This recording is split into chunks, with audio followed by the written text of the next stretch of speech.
Welcome back to another Capital Conversation. Colin Day here, again with Ryan Potts. Ryan, welcome back. Pleasure to be back, as always. It's like we haven't left this room. Today, we talked about in our previous episode about our financial document data gathering sheet. That is a mouthful.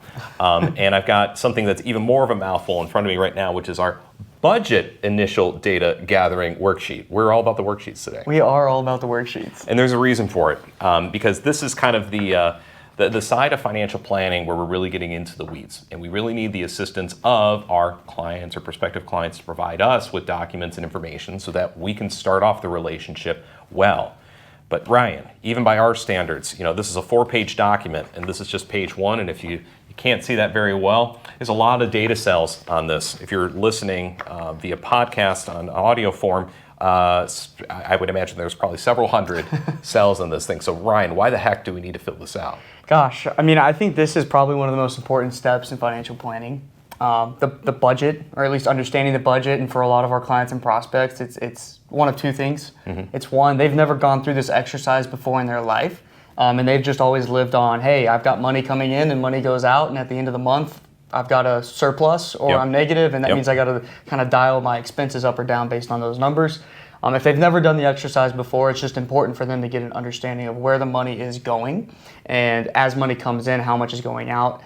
It's crazy to say, but there are people who enter retirement who have never done a budget or a full-fledged budget the way that this is ever before. So it's important for them so we can get an understanding of their actual expenses. The other side of the coin is we do have a ton of organized clients who come to us with a really strong budget, but ultimately, they might not have 150 rows of information that they're getting requested, because in their mind it's, hey, I've got a home, I've got a car, I've got kids, I like to travel. They've got some high level budget or expenses built in, but they don't have the intricacy of what we have here. And so I think it's important when we're talking to both of these clients, one, to get a great understanding of their actual budget. We can help them kind of raise questions about where is their money going and what kind of expenses do they have. But two, and I know we talked about this off air, but it's really important sometimes, when I talk to my clients, we care so much about goals-based planning and how can we get our clients to get to their goals. And so a lot of times, I might ask my clients, what are your 3 most important things in your life? Write down your goals. If you didn't have to worry about money or time, where would you be spending your time and your money? And it's funny how sometimes when they write down those goals and then we reflect and look at the budget that we put together, how much their money is not aligned with their goals, and how frequently you see a divergence between, oh, you just told me that you guys love to travel, but you're spending, that's like one of your lowest items when it comes to your expenses. Are there opportunities to maybe shift the budget and so you can spend more time or spend more money on the things that you really love to do? Yeah, that's such a powerful idea, because really it's all about the prioritization. Because if you have some kind of goal, and it's to go to Spain and run with the bulls or whatever it is, but your budget, the amount of money that you're going to allocate towards travel to push to the side is, $100 a month. It's like, well, I don't know if Spirit Air is going to get into international travel, but that's the way they might be traveling. You might be in the suitcase instead. So it's a really powerful thing to go through a budget, because again, this is the not fun side of financial planning for most people that are going through this journey. But I think it's eye-opening, not only for us as the advisors as we're engaging with folks likely for the first time, but just to speak on, whoa, I didn't know that we were spending this much. Right. How many times have we engaged with a couple who said, wait, what? Yeah. We're spending this much? and just the other person being completely oblivious, and thus, with this blank face, trying to figure out what they're supposed to do with this new data. So, like for example, in our budget data gathering form, which again is several pages long, I made note of a couple things that I think are interesting. When we're going through this, I might identify somebody who put something in the alimony expense, which is an important thing, because if they've gone through some kind of separation or divorce where they are compensating their ex-partner, is that something that goes on forever? How are we using those funds? And I don't know if we have, I think we do somewhere in here for child allowances. But if you're in a situation where that alimony is only going to last until your kids are 18 or whatever it is in your state, you might be in a situation where, hey, that's money that I was thriving on, and suddenly it's not there anymore. Yeah, it's really interesting. Again, with alimony, another one is charitable donations that come to my mind.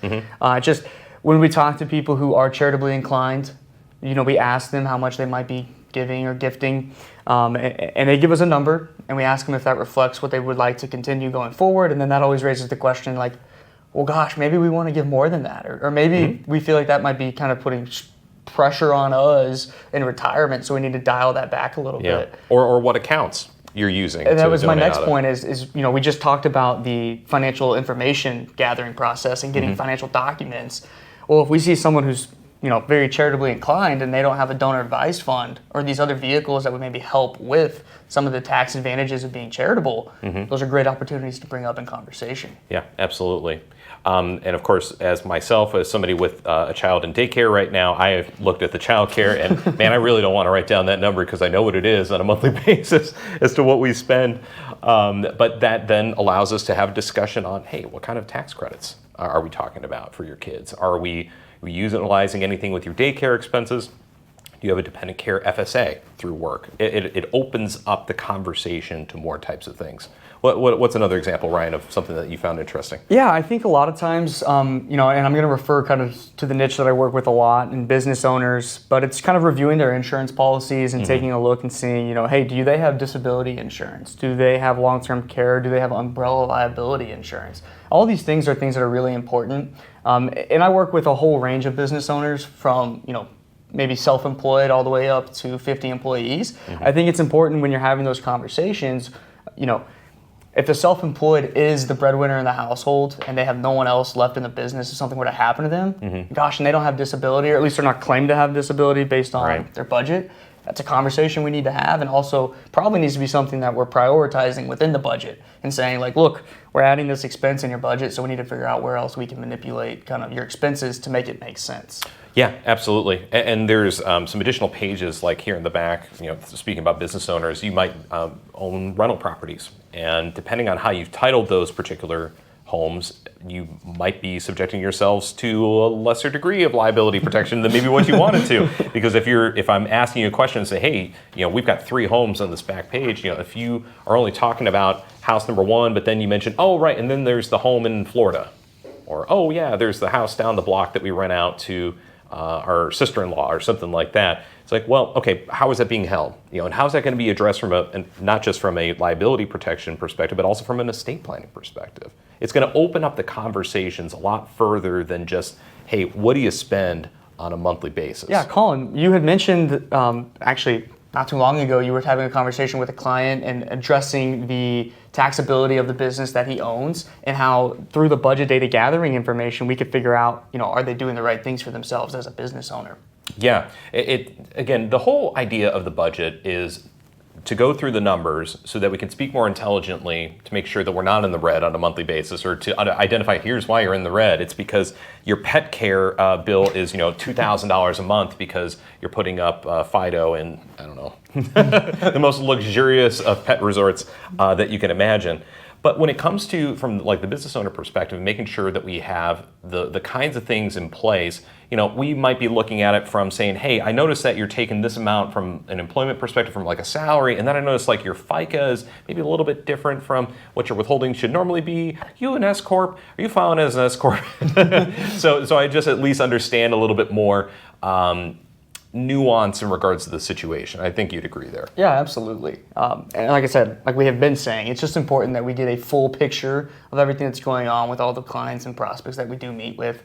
And these things that we're providing, yes, they might seem like a lot, but it's important that we're asking a lot of questions because that's the value that we bring to the table. Yeah. We are thinking of things that you might not be thinking of by yourself. Yeah, absolutely. And as I tell most folks that are doing data collection, that are recording down their budget, you're going to put the kids to bed, you're going to have your favorite adult beverage, whichever that might be, and you're going to fill out some information. And, it's not the most fun thing, but hey, there are worse ways to spend your evening, right? All right. Well, Ryan, anything else that I missed that you want to mention before we shut this down for another week? No, I think we covered it. I think we could spend 5 hours talking about this. And typically when we go through our process with people that we're meeting for the first time, this isn't a 5-hour conversation, but it might be a 30-minute conversation to an hour, just trying to hash out these details. And when it comes to planning, There are variables that we can control and there's things we can't control. And fortunately, the budget is something that we can typically control. So it's important that we know the numbers very, very well. Yeah, absolutely. All right. Well, Ryan, thanks for joining me again. Appreciate it, as always. All right. And thank you all for joining us for another Capital Conversations. We'll see you or hear you in the next one.